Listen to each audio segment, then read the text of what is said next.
Hello friends, welcome to the Commerce Academy YouTube channel. So, first of all, congratulations to all of the students who passed 10th examination. ठीक है, जितने भी percentage से पास हो गए ना, वो बड़ी बात है. ठीक है, 35 वाला भी सेम कैडर में आता है और 80% वाला भी सेम लेवल पे आता है. बस पास होना जरूरी था भाई, एक नैया अपनी पार हो गई. ठीक है, so again congratulations to all of my friends. So here you have opted the commerce stream. Okay, so in the commerce stream basically your principal subject will be accountancy. आपका main subject account रहेगा. Okay, which is totally new for you. जो पूरा आपके लिए एक अलग ही एक subject है, अलग ही एक स्टडी रहेगा आपका. सो मैं कोशिश करूंगा कि ये सब्जेक्ट आपको इजी वे में आपके दिमाग के अंदर घुस जाए. मुझे पता है आपको बहुत सारी एक्टिविटीज करनी होती है, इंस्टाग्राम, स्नैपचैट, ठीक है, व्हाट्सएप, फेसबुक, ट्विटर तो बहुत कम लोग यूज करते होंगे आप, लेकिन बहुत सारी चीजें, ठीक है, टिकटॉक तो बंद हो गया, तो उसमें से थोड़ा बहुत टाइम जो आपके स्टडीज के लिए बचता है, तो वो टाइम में, वो जो थोड़ा बहुत टाइम है, उसमें आपको अकाउंट्स आपके दिमाग में घुसा दो. For that I will try my best. So without wasting our time, let's just start our topic, accountancy. अभी कोई बोलेगा कि सर ये अकाउंट होता क्या है, क्या जरूरत है इसकी पढ़ने के लिए. मैं भी बोलता हूँ सही बात है, क्या जरूरत है, नहीं करना ना, ठीक है, लेकिन एक बात तो मानते हो ना कि एक लेवल ऑफ टाइम के बाद आपको मार्केट में अर्निंग के लिए जाना पड़ता है, मतलब पैसे कमाने के लिए आप लोगों को जाना पड़ेगा. वो तो आप लोग मानते हो कि घर पे ठाले तो नहीं बैठ सकते ऐसे फोकर ही, ठीक है. 20 years, 22, 23, 24, 25 years तक आप घर पे ही बैठे थे, ठीक है. अपने बाबूजी हैं, वो पैसे दे रहे हैं, ठीक है, मजे कर रहे थे. लेकिन अब बाबूजी ने बोल दिया भाई तू बाहर जा, खुद का कुछ चालू कर और अपने से देख ले, थोड़े बहुत पैसे चाहिए तो मैं दे दूंगा, बिजनेस जो भी तुझे करना हो तू कर ले. तो अपन तो ठीक है भाई, आलसी आदमी, इतना बड़ा कुछ बिजनेस तो समझ में नहीं आया. तो क्या किया, अपन ने सोचा कि काम करते हैं, घर के आसपास में कहीं पे एक प्रोविजन स्टोर स्टार्ट करते हैं. क्या स्टार्ट करते हैं, provision store. Okay, so we thought to start a provision store. General store बोलते हैं ना जिसको, वो वाला ऐसा कोई स्टोर चालू कर देते हैं, पापा भी खुश और अपन भी खुश. So start a new business. ठीक है, एक नया बिजनेस शुरू किया, प्रोविजन स्टोर. उसके बारे में हमने सोचा. ओके, सो प्रोविजन स्टोर में क्या क्या चाहिए था, दिमाग लगाया तो कि सर एक प्रीमाइसिस चाहिए. क्या चाहिए, प्रीमाइसिस, शॉप. तो ठीक है, वो भाड़े पे ले ली. वी एक्वायर, और मतलब एक शॉप रेंट पे रख ली. ठीक है, चलो ये वाला काम हो गया. उसके बाद क्या चाहिए हमें शॉप के बाद, तो के फर्नीचर लगेगा. ठीक है, तो वो पूरा का पूरा फर्नीचर हमने सेटअप करवा दिया. पापा ने बोला इतना पैसे चाहिए वो ले लेना, पैसे लेके फर्नीचर पूरा डेवलप कर लिया.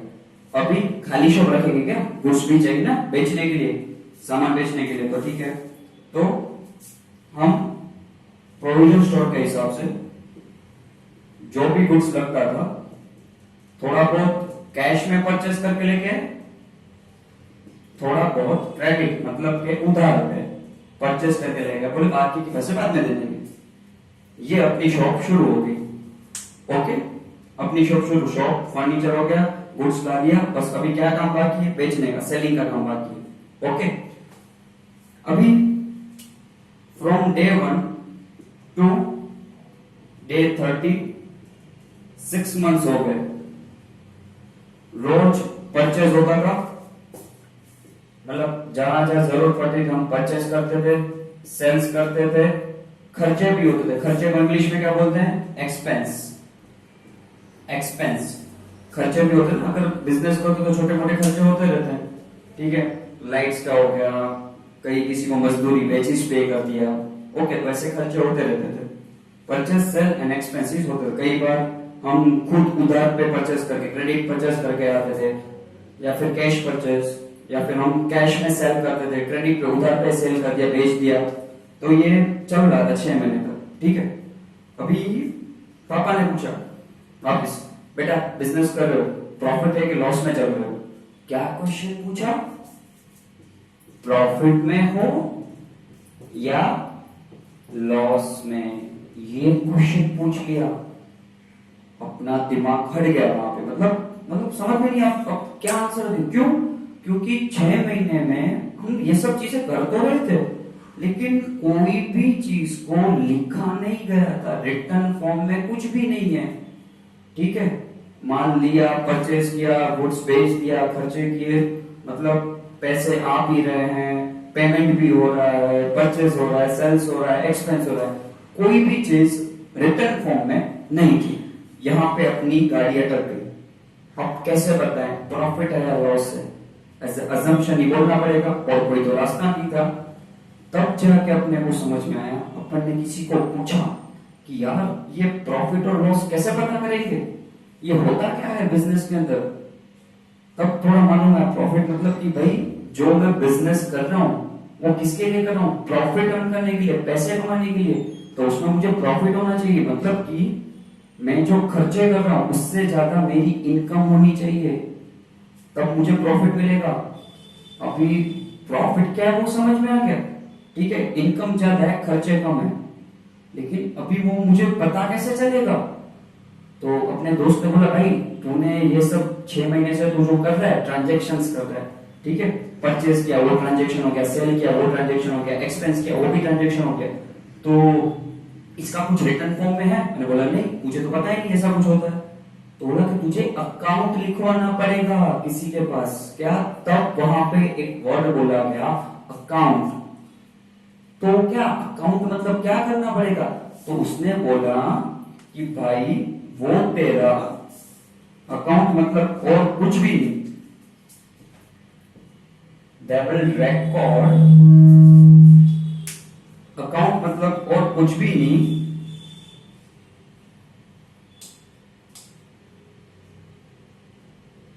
अकाउंट है और कुछ भी नहीं है, वो बस जो ट्रांजैक्शन किए हैं, ट्रांजैक्शन जो किए हैं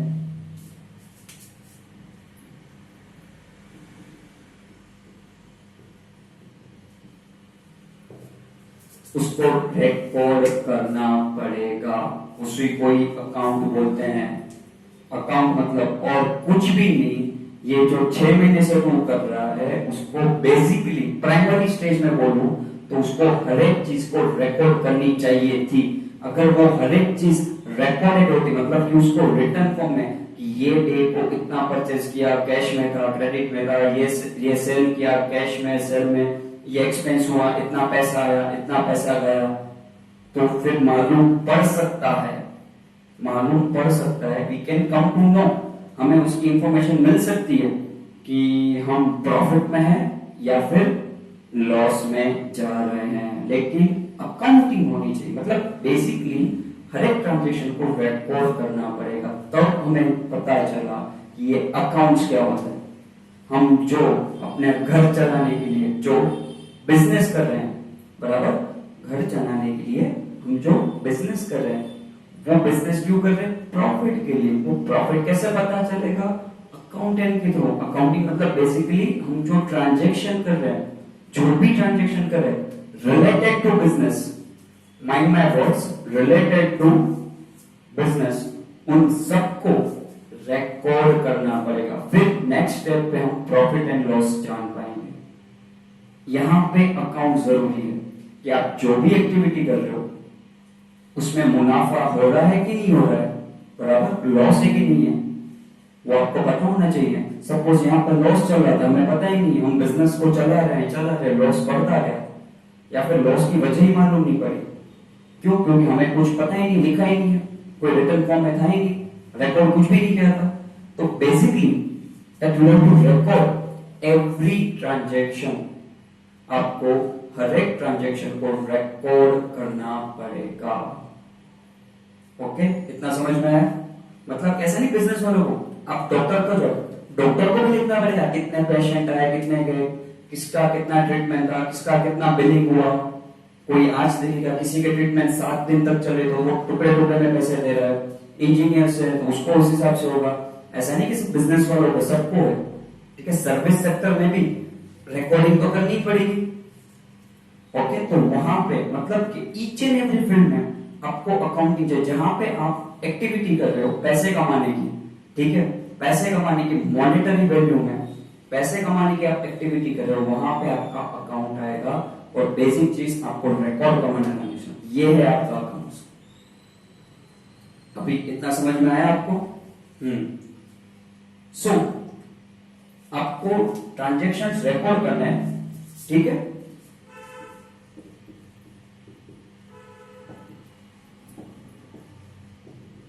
रिलेटेड टू बिजनेस, बिजनेस का रिलेटेड रहना चाहिए भाई, और कोई ट्रांजैक्शन नहीं होना चाहिए, रिलेटेड टू बिजनेस, ठीक है। वो वाले ट्रांजैक्शन आपको रिकॉर्ड करने पड़ेंगे। आई होप कि आपको यह पहले समझ में आया कि ये क्यों जरूरी। मैंने तो छोटा सा एग्जांपल लिया था, छोटा सा बिजनेस, छोटा सा एग्जांपल, वहां पे भी अगर आपको जरूरी है हर एक चीज को रिकॉर्ड करना, तो आप समझ लो कि जब आपका बिजनेस और बढ़ रहा है, एक्सपेंशन में, फिर तो आपको अकाउंट के बिना तो चलेगा ही नहीं, रिटर्न फॉर्म में सब कुछ चाहिए। यहां तक आपको कई बार हम क्रेडिट क्रेडिट बोल रहा हूं, उधार पे परचेज किया, सेल किया, तो परचेज करे तो पैसे देने हैं, पेबल्स है, पेबल्स पैसे देने हैं सामने वाले को, उधार पे सेल किया है, क्रेडिट सेल है, तो उसके पास से पैसे लेने हैं। ओके, रिसीवेबल्स है, वो कब पता चलेगा कौन सी डेट को क्या था? जब आपने ईच एंड एवरी ट्रांजेक्शन को रिकॉर्डेड होगा। तो अकाउंटिंग कैसे करना है वो हम आगे समझने वाले। अभी क्या समझ रहे हैं, क्यों करना है, वाई का आंसर यहाँ पे, कि अगर ये छोटे से बिजनेस में भी है, छोटे से प्रोफेशन में भी है, तो बड़े पैमाने में जब आप काम कर रहे हो तो आपको अकाउंट नेसेसरी हो गया। ओके, अभी ये तो समझ में आ गया, आपको ट्रांजैक्शंस को रिकॉर्ड करना है। क्या करना है?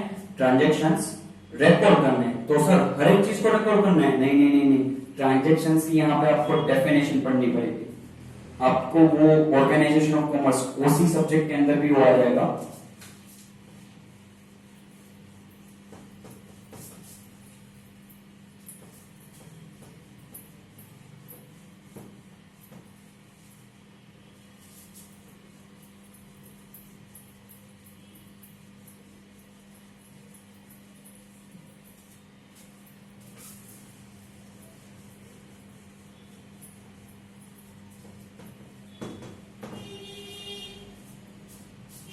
पहली बात तो ट्रांजैक्शंस, ये आपको समझना पड़ेगा। आप किसी की शादी में जाते हो, वहां पे पैसे दो, वो भी, उसको भी हम ट्रांजैक्शन बोलते हैं। व्यवहार, नॉर्मल लैंग्वेज में ट्रांजैक्शन बोल सकते हो, बराबर लेन देन होता रहता है, एक्सचेंज होता रहता है, वो ट्रांजैक्शन हो गया। लेकिन यहाँ पे हम प्रोफेशनल टर्म्स के अंदर ट्रांजैक्शन के यहाँ पे 2 पार्ट्स डिवाइड होते हैं।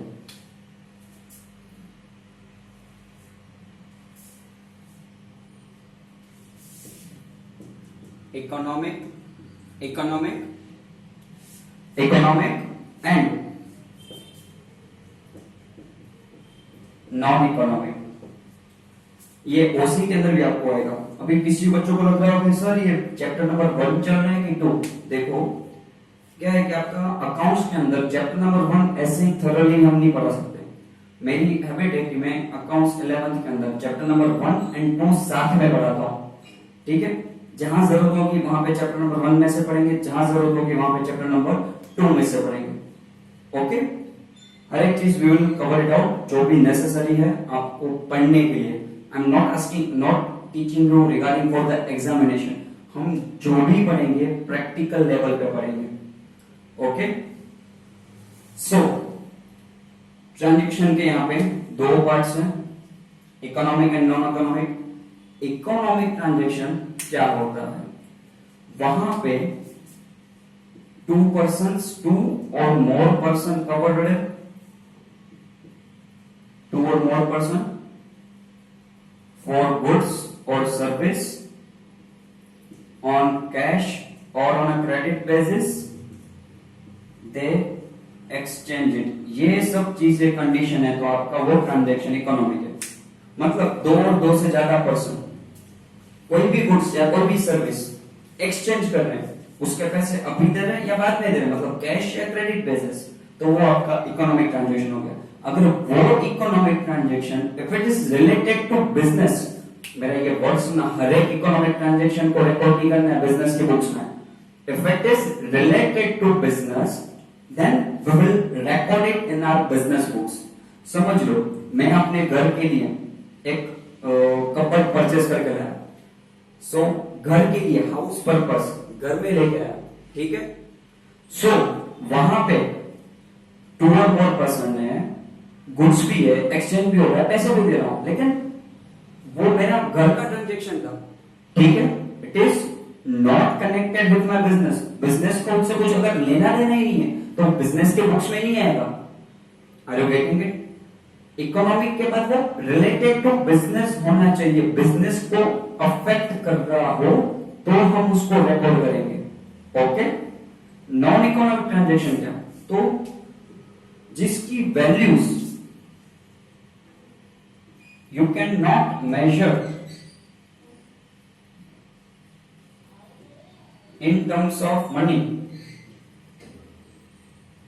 तो वो नॉन इकोनॉमिक, मतलब आप उसको पैसों में तोड़ नहीं सकते तो नॉन इकोनॉमिक हो गया, ठीक है। नॉन इकोनॉमिक उसको तो मतलब बिजनेस है, कहीं पे भी आपको रिकॉर्ड करने की जरूरत नहीं है। तो यहाँ पे हम ट्रांजेक्शन समझे, उसके दो parts, economic and non economic. Economic मतलब क्या है, टू और मोर पर्संस, कैश और क्रेडिट, गुड्स और सर्विस टू बी एक्सचेंज, वो एक्सचेंज होना जरूरी है, कैश हो या क्रेडिट बेस पे। समझ लो, मैं गुड्स लेके आया, उसके पैसे दे दिए, टू और मोर पर्सन गुड्स से एक्सचेंज हो गए, पैसे दे रहा हूं, इकोनॉमिक ट्रांजेक्शन।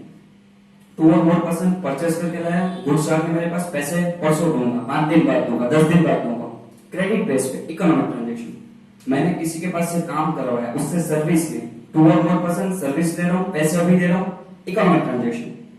मैंने किसी के पास से काम करवाया, सर्विस ले रहा हूं, पैसे परसों दूंगा, सर्विस है, क्रेडिट बेस पे, ठीक है, इकोनॉमिक ट्रांजेक्शन। बट बिजनेस के बुक्स में रिकॉर्ड होगा कि नहीं होगा, तो it should be related to business, business के साथ वो रिलेटेड होना चाहिए, कनेक्शन होना चाहिए, तभी हम उसको बुक्स में रिकॉर्ड करेंगे, ठीक है। क्योंकि हमें बिजनेस का प्रॉफिट एंड लॉस फाइंड करना है, तो बिजनेस के लिए आप अकाउंट मतलब क्या है, आप जो भी एंटिटी मतलब जिसके लिए भी आप अकाउंटिंग कर रहे हो उसके रिलेशन में आपको देखना है, ठीक है, जिसका भी कर रहे हो।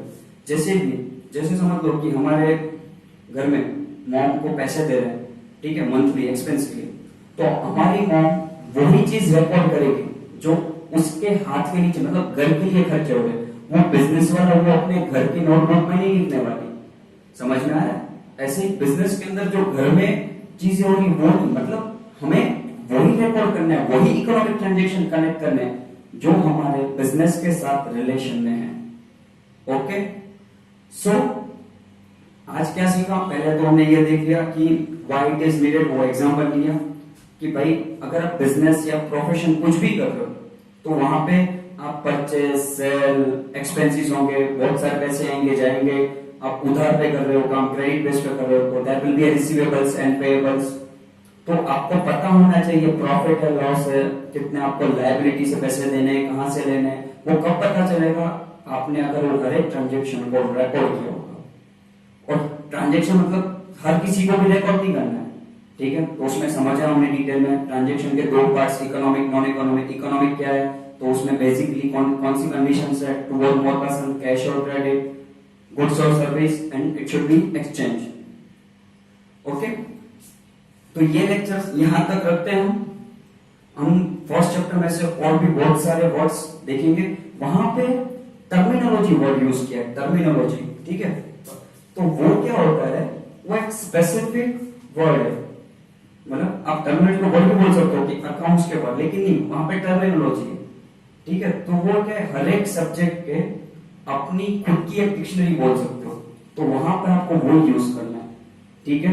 उसका एक बेसिक मैं बोलूं कि कैसे, जैसे आप होटल में खाना खाने के लिए जा रहे हो, अगर वो होटल वाला आपको जैसे घर में परोसा जाता है और घर के हिसाब से आपको देगा तो वो आपको अच्छा नहीं लगेगा, क्यों, आप होटल में गए हो भाई तो उस हिसाब से दे। तो सेम वे अगर आप एक सब्जेक्ट पढ़ रहे हो, ठीक है, नॉर्मल इंग्लिश लैंग्वेज अलग होगी और अकाउंट के लिए जो आप लैंग्वेज यूज कर रहे हो, बराबर, जो आप टर्मिनोलॉजी, वर्ड्स नहीं टर्मिनोलॉजी है, तो वो आपको सीखनी पड़ेगी।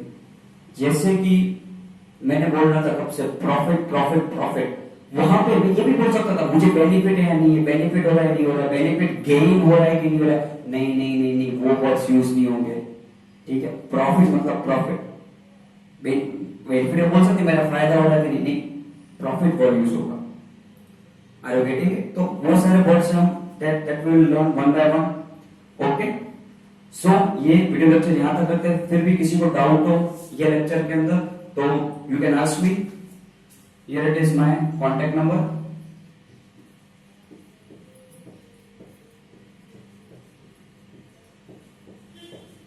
ओके। एंड हाँ, the introduction about me, I am Maulik Goswami, running Commerce Academy. Basically, I have